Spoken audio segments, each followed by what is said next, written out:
നമസ്കാരം. അമേരിക്ക ഇറാനിൽ പുതിയ ഉപരോധങ്ങൾ ഏർപ്പെടുത്തിയ സാഹചര്യത്തിൽ അമേരിക്കയുമായുള്ള പരോക്ഷ ചർച്ചകളിൽ ഭീഷണികളെയും സമ്മർദ്ദങ്ങളെയും അടിസ്ഥാനമാക്കിയുള്ള സമീപനങ്ങളെ രാജ്യം ഒരിക്കലും അംഗീകരിക്കില്ല എന്ന ഇറാൻ വിദേശകാര്യ മന്ത്രാലയം അറിയിച്ചിരിക്കുകയാണ്. പുറത്തിറക്കിയ പ്രസ്താവനയിൽ നയതന്ത്ര പാതയോടുള്ള ഇറാന്റെ പ്രതിബദ്ധതയും അമേരിക്കയുമായുള്ള ചർച്ചകൾ തുടരാനുള്ള സന്നദ്ധതയും മന്ത്രാലയം വീണ്ടും സ്ഥിരീകരിച്ചിട്ടുണ്ട്. ഐക്യരാഷ്ട്രസഭയുടെ ചാർട്ടറിന്റെയും അന്താരാഷ്ട്ര നിയമത്തിന്റെയും തത്വങ്ങൾ ലംഘിക്കുന്ന ഭീഷണികളുടെയും സമ്മർദ്ദങ്ങളുടെയും അടിസ്ഥാനത്തിലുള്ള സമീപനങ്ങളെ ഒരു സാഹചര്യത്തിലും ഇസ്ലാമിക് റിപ്പബ്ലിക് ഓഫ് ഇറാൻ അനുവദിക്കില്ല. അത് അവർ പറയുന്നുണ്ട്. അതിൽ ഇറാന്റെ ദേശീയ താല്പര്യങ്ങൾക്ക് ഹാനികരമാകുന്നതിനും ഇറാനിയൻ ജനതയുടെ മനുഷ്യാവകാശങ്ങൾ ലംഘിക്കുന്നതിനുമാണ് ഇത്തരം സമീപനങ്ങൾ രൂപകൽപ്പന ചെയ്തിരിക്കുന്നത് എന്ന് പ്രസ്താവനയിൽ പറയുന്നുണ്ട്. ഇറാനിയൻ പെട്രോളിയം, പെട്രോകെമിക്കൽ ഉൽപ്പന്നങ്ങൾ വ്യാപാരം ചെയ്യുന്നതിന് യുണൈറ്റഡ് അറബ് എമിറേറ്റ്സ്, തുർക്കി, ഇറാൻ എന്നിവിടങ്ങളിലെ 7 സ്ഥാപനങ്ങൾക്ക് US സ്റ്റേറ്റ് ഡിപ്പാർട്ട്മെന്റ് ഉപരോധം ഏർപ്പെടുത്തിയതിന് പിന്നാലെയാണ് മുന്നറിയിപ്പ് വന്നിരിക്കുന്നത്. ഫെബ്രുവരിയിൽ ഇറാനിൽ പരമാവധി സമ്മർദ്ദം ചെലുത്തൽ എന്ന പ്രചാരണം വീണ്ടും ഏർപ്പെടുത്തിയിരുന്നതിന് ശേഷം പ്രസിഡന്റ് ഡൊണാൾഡ് ട്രംപ് ഭരണകൂടം ഇറാനു മേൽ ഏർപ്പെടുത്തിയ ഏറ്റവും പുതിയ ഉപരോധമാണ് ഇത്. ഇറാന്റെ വ്യാപാര സാമ്പത്തിക പങ്കാളികൾക്കെതിരായ നിയമവിരുദ്ധമായ ഉപരോധങ്ങളെയും സമ്മർദ്ദങ്ങളെയും ഇറാൻ വിദേശകാര്യ മന്ത്രാലയം ശക്തമായി അപലപിച്ചിട്ടുണ്ട്. നയതന്ത്ര പാതയിൽ അമേരിക്കയുടെ ഇടപെടലിൽ ഇറാനിയൻ ജനതയ്ക്ക് ആഴത്തിൽ സംശയമുണ്ട് എന്നാണ് ഇത് തുറന്നു കാട്ടുന്നത്.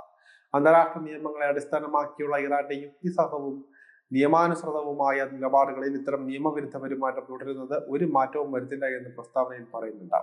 അമേരിക്കയുടെ പരാജയപ്പെട്ട രീതികളും തന്ത്രങ്ങളും വീണ്ടും പരീക്ഷിക്കുന്നത് ഒരു ഫലത്തിലേക്കും നയിക്കില്ല, മറിച്ച് വിലയേറിയ പരാജയങ്ങളുടെ ആവർത്തനത്തിലേക്കായിരിക്കും അത് കൊണ്ടെത്തിക്കുക എന്നും പ്രസ്താവനയിലൂടെ മുന്നറിയിപ്പ് നൽകിയിട്ടുണ്ട്. ഇറാന്റെ സമാധാനപരമായ ആണവ പദ്ധതിയെ ചൊല്ലിയുള്ള അനാവശ്യവും കൃത്രിമവുമായ പ്രതിസന്ധി പരിഹരിക്കുന്നതിന് നയതന്ത്രത്തിന്റെ പാത പിന്തുടരാനുള്ള സന്നദ്ധത പ്രഖ്യാപിച്ചതിനും ഇസ്ലാമിക വിപ്ലവ നേതാവ് ആയത്തുള്ള സയ്യിദ് അലി ഖമേനിക്ക് ട്രംപ് എഴുതിയ കത്തിന് ശേഷം ദേശീയ ശക്തിയുടെയും ആത്മവിശ്വാസത്തിന്റെയും പിന്തുണയുള്ള സൗഹാർദ്ദത്തെ അടിസ്ഥാനമാക്കി ഇറാൻ അമേരിക്കയുമായി പരോക്ഷ സംഭാഷണത്തിൽ ഏർപ്പെട്ടു വരികയായിരുന്നു. 3 റൗണ്ട് ചർച്ചകളിൽ ഇറാൻ രാജ്യത്തിന്റെ നിലപാടുകളും നിയമാനുസൃത ആവശ്യങ്ങളും വിശദീകരിച്ചുവെന്നും ന്യായയുക്തവും സുസ്ഥിരവുമായ ഒരു കരാറിലെത്താൻ ഗൗരവമായ ശ്രമങ്ങൾ നടത്തിയെന്നും പ്രസ്താവനയിലൂടെ ചൂണ്ടിക്കാട്ടിയിരിക്കുകയാണ്.